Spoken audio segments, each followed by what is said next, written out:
Monomers असतील, gels with different porosities may be obtained. म्हणजे त्याची पोरोसिटी जी आहे हे कशामुळे ऑप्टेन झाली, की मोनोमर्स जे आहेत वेगवेगळ्या प्रपोर्शन मध्ये, त्या मोनोमर्समुळे काय झालं, डिफरंट पोरोसाइट्स आपल्याला बघायला मिळाली आपल्या जेलमध्ये. मग ते जर आपण परत बघितलं, आपला थर्ड पॉइंट म्हणजे मेन जो पॉइंट आहे, आपण पहिला बघितला कॉलम. कॉलम बघितल्यानंतर आपण पॉइंट बघितला स्टेशनरी पेज म्हणजे जेल. आता तिसरा जो पॉइंट आहे इन्स्ट्रुमेंटेशन ऑफ जेल क्रोमॅटोग्राफी मध्ये, तो आहे आपला जेल प्रिपरेशन. म्हणजे आपल्याला हे जेल कसं बनवणार आपण, तर याचे दोन टेक्निक आहेत. त्या वेगळ्या वेगळ्या दोनच टेक्निक, ह्या दोन टेक्निकच्या माध्यमातून आपल्याला जेल प्रिपेअर करायचं आहे. त्याची पहिली जी टेक्निक आहे ही जास्त यूज होत नाही, पण तरी पण आपण समजून घेणार आहोत की पहिल्या टेक्निकमध्ये काय करायचं. जे पावडर जेल आहे, ड्राय पावडर जेल म्हणजे आपला स्टेशनरी पेज, हा आपण मोबाईल पेज मध्ये मिक्स करायचा. आणि जसा आपला हा मोबाईल पेज मध्ये मिक्स झाला, तर आपण स्वेलिंग साठी ठेवून द्यायचं. कधीपर्यंत ठेवून द्यायचं, जोपर्यंत इक्विलिब्रियम कंडिशन जोपर्यंत अचीव होत नाही, तोपर्यंत आपल्याला ह्याला स्वेलिंग साठी ठेवून द्यायचं. म्हणजे पहिले काय करणार, आपण ड्राय पावडर जेल घेणार, मोबाईल पेज जो आहे आपला, या मोबाईल पेज मध्ये त्याला ऍड करून देणार, मिक्स करून देणार. त्यानंतर आपण त्याला स्विलिंग साठी ठेवून देणार. आणि स्विलिंग झाल्यानंतर तोपर्यंत आपल्याला ठेवायचं आहे जोपर्यंत ह्या पूर्ण प्रोसेसमध्ये इक्विलिब्रियम कंडिशन आपल्याला ऑप्टेन होत नाही.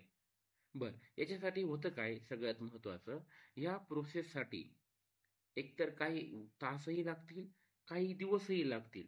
जसं आपण कॉलम क्रोमॅटोग्राफी बघितलं होतं, आपल्याला इल्युजन मिळण्यासाठी बरेच तास पण लागले, आणि बऱ्याच वेळेस आपल्याकडे काही दिवसही गेले, 5 दिवस 6 दिवसही गेले, जोपर्यंत आपल्याला सेपरेशन झालं नव्हतं तोपर्यंत. म्हणजे हा आपल्याला जेल प्रिपरेशन करण्यासाठी पहिला जो पॉइंट आहे, ड्राय पावडर जेल घ्यायची आणि ती आपल्याला मिक्स करायची मोबाईल फेस सोबत, फिलिंग साठी द्यायची, त्याला 4 ते 5 दिवस लागू शकतात. आणि त्यानंतर जो आहे सेकंड पॉइंट आहे आपल्याकडं, जो ड्राय पावडर जेल घ्यायची. दुसरी टेक्निक मी तुम्हाला समजून सांगतो. ह्या दुसऱ्या टेक्निक मध्ये काय करायचं, ड्राय पावडर जेल घ्यायची, ती आपल्याला मिक्स करायची परत मोबाईल फेस सोबत. फक्त याच्यामध्ये काय चेंज होणार आहे, जसं आपण मोबाईल फेस मध्ये आपली ड्राय पावडर जेल मिक्स केली, तर आपण 100 डिग्री सेंटीग्रेडला एक वॉटर बाथ घ्यायचा. त्या वॉटर बाथ मध्ये 100 डिग्री सेंटीग्रेडला 30 मिनिटासाठी ही जी स्लरी आहे ही वार्म करायला ठेवायची. म्हणजे हा वॉटर बाथ मध्ये जेव्हा ही स्लरी पूर्णपणे मिक्स होणार, 100 डिग्री सेंटीग्रेड टेम्परेचर जाणार 30 मिनिटाकरता, तर प्रॉपर पद्धतीने आपलं हे जेल आहे हे स्वेल पण होणार. आणि सगळ्यात महत्वाचा जो ड्रॉबॅक आपल्याला पहिल्या टेक्निक मध्ये दिसायला मिळाला, काही जेल पूर्णपणे स्वेल होण्यासाठी आपल्याला काही तास जायचे, काही दिवस जायचे. ही जी सेकंड टेक्निक आहे, स्लरी टेक्निक, ज्याला आपण हिट टेक्निक बोलतो, ह्या हिट टेक्निक मध्ये फक्त आपल्या काही तासांमध्येच हे जेल आपल्याला ऑप्टेन होत आहे. म्हणजे हा झाला आपला तिसरा पॉइंट. कुठला, जेल कसं आपल्याला प्रिपेअर करायचंय. आता आपल्याला जेल मिळालं, जेल एक पहिला होता कॉलम. कॉलम घेतल्यानंतर जेल घेतला, जेल नंतर आपल्याला जेलचं प्रिपरेशन घेतलं. आता आपल्याला पॉईंट घ्यायचा आहे पॅकिंग ऑफ कॉलम. आता हे पॅकिंग ऑफ कॉलम मध्ये आपण काय करणार, जेल तर आपल्याला मिळालं, मग व्हर्टिकल साईजला, म्हणजे आपण ह्या असं उभं जर बघितलं तर व्हर्टिकल साईजला आपल्याला हा कॉलम फिक्स करायचा. जो आपल्याकडं क्लॅम्प असणार आहे, जे क्लिप असणार आहे, त्या क्लिपने आपण हा जो ग्लास कॉलम आहे याला व्हर्टिकल पोझिशनला आपण टाईट करणार. आणि या कॉलम मध्ये जी स्लरी आपल्याला इथे मिळाली, ही स्लरी आपल्याला इथे मिळाली, ती स्लरी आपण केअरफुली ऍड करणार आपल्या ह्या पूर्ण कॉलम मध्ये. फक्त काळजी एक घ्यायची की ही स्लरी ऍड करताना आपल्याला एअर बबल त्यामध्ये येणार नाही, अवॉइड करायचे, एअर बबल पूर्णपणे अवॉइड करायचे. आणि जशी आपण आता ही टेक्निक याच्यासाठीच वापरली की पूर्ण ड्राय पावडर टाकली तर होणार नव्हतं. मग आपण काय करणार, तो जे आपण स्लरी करून घेतली त्याला हीट केलं 100 डिग्री सेंटीग्रेडला, म्हणून तो आपला जेलची प्रॉपर्टी त्याला चांगली मिळाली. आणि थोड्या वेळ जाऊ द्यायचं, कशासाठी जाऊ द्यायचं, की ते सस्पेन्शन जे आहे हे खाली सेट डाऊन होणार. म्हणजे सस्पेन्शनची प्रॉपर्टीज आहे, ते खाली सेटल डाऊन होणार. म्हणजे स्टेशनरी जो आपला स्टेशनरी पेज आहे ड्राय पावडर, हा खाली सेट डाऊन होणार. आणि त्यानंतर आपण काय करत राहणार, वरच्या सरफेसनी सॉल्व्हंटची जी ऍडिशन आहे ही कंटिन्युअस करत राहणार. Keep the solvent just above the surface of the gel. म्हणजे जिथे आपण कॉलम क्रोमॅटोग्राफी मध्ये केलं की इथपर्यंत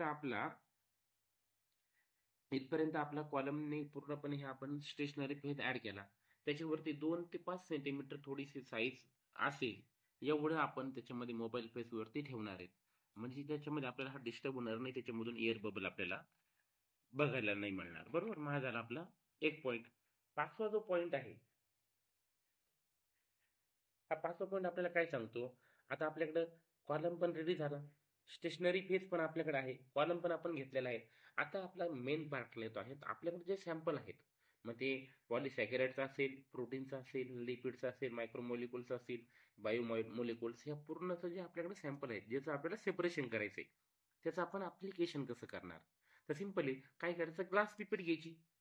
ग्लास पिपेट यूज करायची कशासाठी, जो कॉलमचा जो वरचा सरफेस आहे, टॉप ऑफ द सरफेस, याच्या वरती आपण या ग्लास पिपेटनी थोडी थोडी ऍडिशन करणार आपल्या सॅम्पलची. हा, बरं, एकदा का आपण हे ऍडिशन करून दिली कशाची, सॅम्पलची, त्यानंतर आपण काय करणार, वॉशिंग करणार. Followed by washing with a mobile paste to ensure complete sample has pass into the gel. म्हणजे ज्या कॉलम मध्ये आपण जेव्हा सॅम्पल ऍडिशन करणार, त्यानंतर आपण थोडासा मोबाईल पेज जो आहे ना तो ऍड करणार.